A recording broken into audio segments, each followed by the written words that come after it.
What's up mga kapatid? Welcome back to my channel. Again, this is Luis D. Orteves, aka Boss Lucio. I'm your stream doctor. So mga kapatid natin, ang dami na kasing comments, ang dami na mga suggestion, ang dami na nagtatanong regarding sa pag-i-stream gamit ang kanilang phone. So mga kapatid natin, ngayon may mga sasagutin akong tanong at may mga sasabihin ako na hindi ko nasabi dun sa aking previous video na yan. Ayan, may mga sasabihin ako sa inyo regarding sa mga issue nyo. Yung mga tanong nyo, sasagutin natin isa-isa yan.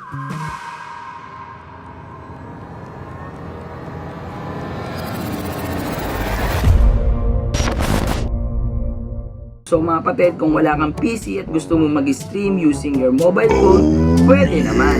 Pero ngayon, yung itatopic ko sa inyo ngayon is yung Omelette Arcade.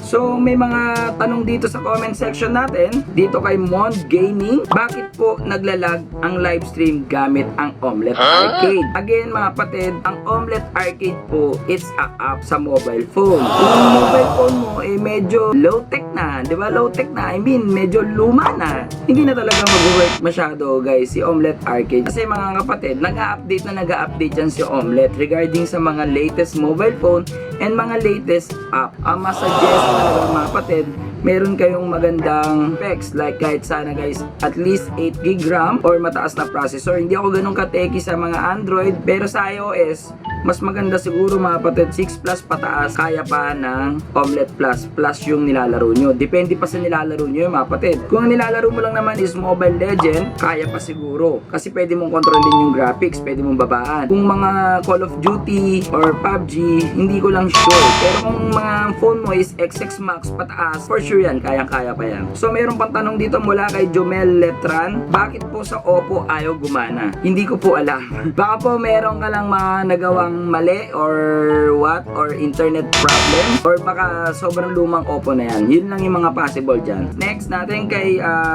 JR Peña TV. Ayan guys, so bakit pag login ako ng app niyan sumasabay lagi yung someone trying to access your FB at maya maya naka-change pass na FB ko? Yan, baka naka-hack ang aking Facebook. Actually mga kapatid, marami na akong kaibigan actually ng mga Facebook streamer, talaga legit na partner mga kapatid, na nahack na yung mga page nila dahil using the Omelette. Again mga kapatid, possible po talaga mahack ang inyong Facebook account using your Omelette. Bakit? Okay, idadagdag natin dito guys yung dahil gamit mo is mobile phone, pag naka-live ka mga kapatid natin, pag naka-live ka and then habang naglalaro ka, pag naka-on yung notification mo, lalabas lahat ng notification mo sa screen. So makikita ng viewers yun. So ngayon mga kapatid, meron akong mga nakuwang source, I'm not mention na lang mga kapatid, pero pag may nag-try po kasi mag-access ng Facebook nyo and then guys pinorgat password nila habang naka-live ka, so lalabas yung notification doon sa cellphone mo, tama? Lalabas yung notification doon sa cellphone nyo, nalalabas yung code. Ngayon si hacker, aantayin lang yun sa live stream mo na lumabas yung code and then guys paglabas nun, screenshot and then makukuha na niya ngayon yung code mo and then mapapalitan na niya yung Facebook password. Ganun lang siya kasimple guys. Kaya I must suggest talaga, turn off the notification. Ayan, kumuha kayo ng isang phone, dun na lang po basahin yung comment. So kung may gumagamit kayo ng iOS, turn off do not disturb lang, on mo lang yung do not disturb, okay na yun. Kami dati nung nag-Omelette user kami, pa magla-live na kami, ina-uninstall namin yung Facebook namin. Uninstall Facebook, uninstall Messenger. Para sure mga kapatid na walang lalabas na notification about regarding Facebook. And then after the live, install na lang ulit ng Facebook. So may tanong pa dito mga kapatid kay Onesi Pro TV. Ayan, bakit walang sound yan pag naglo-load ng live stream at record na? Okay, again, it depends. Minsan guys, nangyayari din po sa akin yan. Nagbabag si Omelette na parang nagtataka ako, ba't walang sound? Di ba walang sound? And then mismo sa live stream, wala din siyang sound. Ginawa ko lang dyan, uninstall, tas install lang. So, hindi ko rin malaman yung mismong problem ni Omelette dyan. Pero tingin ko mga kapatid, sa mismong app na nila yan mga kapatid. So next natin dito kay, ayan si Mike D. Paano ba mawawala yung lag sa mga players? Stream ako dito sa UAE, 50 Mbps connection, 8 GB RAM ang ng phone. pa naglalaro yung mga nasa Pinas, lag sila.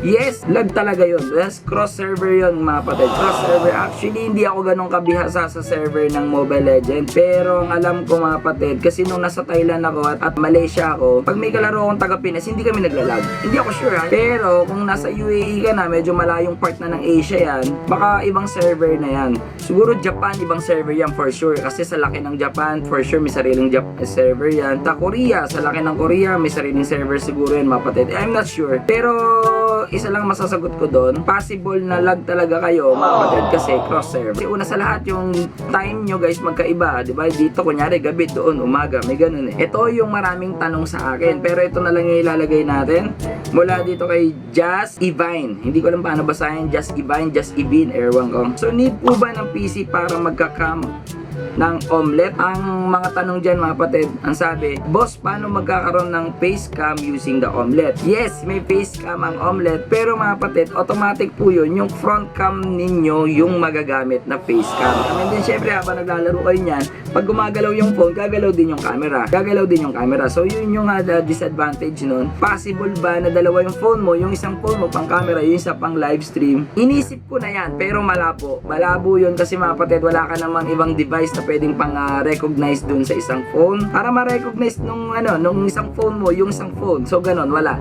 So meron namang face cam si Omelet, pero alam ko hindi sa lahat ng device ay gumagana siya. Alam ko sa mga latest phone gumagana siya. So ang hirap nga lang talaga no, naka-steady ka lang. Meron pa dito mga kapatid, bakit daw po hindi nila may login yung kanilang mga face ay mga page nila sa inyong Omelet mga kapatid. Again, make sure yung gamit nyo pong Facebook na gagamitin sa Omelet, make sure admin yun dun sa page. Kasi baka naman mamaya mga kapatid, kakaiwas mo ma-hack yung page mo, gumamit ka ng isang Facebook, tas yung Facebook na yon hindi naman admin dun sa page na yon. So wala, hindi mo siya talaga madedetect. Hindi talaga madedetect ni Omelet na may page yung Facebook na ginamit mo. So, yun lang naman guys. Ito karagdagan lang sa mga Omelet user dyan or kahit yung bagong app ngayon ni Facebook, yung fb.gg. Actually, si fb.gg sa Android pa lang yan. It's a beta app pa rin po. Hanggang ngayon, hindi pa rin po yan stable. Kaya mas suggest pa rin na Omelet na lang po ang gamitin nyo. Ang ito lang naman mga dapat nyong tandaan dyan. Internet connection. Kasi once na nag-interrupt ang internet nyo, wala na ang live stream. Number 2, ewan ko lang kung nabago na ni Omelet to, pero kasi that time nung Omelet user ako, pag may tumawag sa akin sa Facebook Messenger ko or what, putol yung live, automatic, putol yung live. So turn off notification, bawal kayong tawagan, sabihin nyo ng mga girl ko na what nyo guys, huwag kayong tatawagan pa naka-live stream kayo. Number 3, mga kapatid natin, turn off notification pa rin. Iwas na. Walang dapat na notification na lumalabas dun sa screen nyo mga kapatid. Again, lahat po na nakikita nyo sa screen nyo habang naka-live, lumalabas po yan doon sa mismong live stream. So, kung may notification na lumalabas yan, kikita rin ng mga viewers nyo. Kung inaaway ka ng girlfriend mo, minumura ka na mo, puro kayo laro. Yan, kikita yan ng mga tao. Sa mic, mga kapatid, sa mic, ako, nung Omelet user ako, nag-headset ako before. Headset ako kasi pag naka-Omelet ka, mga kapatid, hihina yung sound. Wala talagang maririnig actually, onti lang. Tapos yung rinig yung tug-tug-tug-tug, yung ganito ng daliri mo sa maririnig. So, mga kapatid natin, nag-headset ako pag gusto ko marinig yung game. Ang problema naman sa headset mga kapatid, nag-i-static yung mic. Mas maganda yun kung may mga Bluetooth ka na lang, wireless headphone. Ay mas prepared na lang, wag ka na lang mag-headset. Mas maganda pa.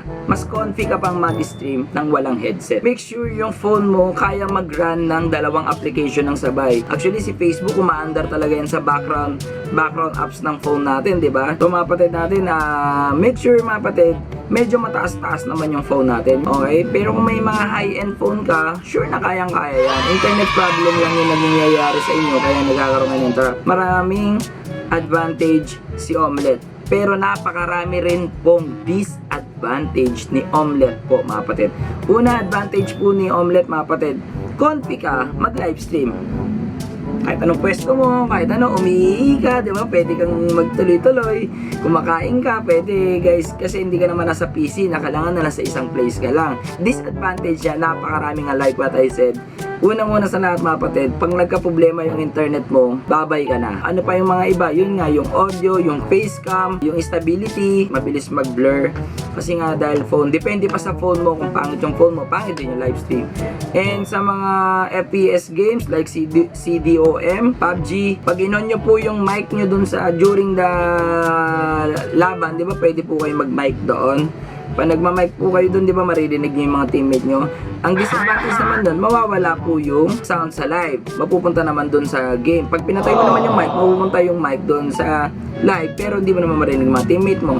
So, mas suggest, download kayo ng Discord. So, mga kapatid natin guys, at sana yung mga omelet user dyan, naturuan na natin yung mga tanong nila. Okay mga kapatid natin, again sa mga nagtatanong kung paano po i-set up yung kanilang omelet, meron na po akong tutorial regarding dyan mga kapatid kung paano po i-set up yung kanilang omelet. So tignan nyo lang po sa ating channel. Ayan, tignan nyo na lang dyan. So mga kapatid natin, hindi ko na po sinama dito yung pag-install mga kapatid natin kasi mga kapatid yung ginawa ko pong tutorial, nandun na po talaga lahat. Yun lang po yun, wala na pong iba. Like me and then like the other streamer guys, kasi wala naman kaming budget pa dati guys, nag-umpisa lang kami dito. Tuloy nyo lang yan mga kapatid, hanggat magkaroon kayo ng budget, at least naumpisahan nyo na yung career nyo, kesa naman yung inantay nyo magka-PC kayo, pagka-PC nyo mga kapatid, eh sobrang naunahan ka na ng iba. Hanggat kaya pa ngayon mga kapatid, mag-stream ka na. Sana nakatulong tong ating binigay na tips sa inyo at nakapagbigay na naman ako ng malupit na technique, malupit na sikreto sa inyo guys sa omelet. Okay, sana naman nasatisfied ko kayo sa mga nasagot ko mga kapatid. Pag may mga tanong pa kayo, pag may mga hindi pa ako nasagot na tanong, comment down below regarding dyan sa omelet user. And then syempre guys, iwanan nyo naman to ng 100 likes. At syempre mga kapatid, road to 10k subscriber na tayo mga kapatid. Road to 10k subscriber na tayo. Live tayo everyday sa ating Facebook page, yan, Boss Tucio Gaming. And then mga kapatid, ito na naman tayo. Di ko na naman alam kung paano tatapusin tong video na to, pero ganito na lang mga kapatid natin. Happy streaming!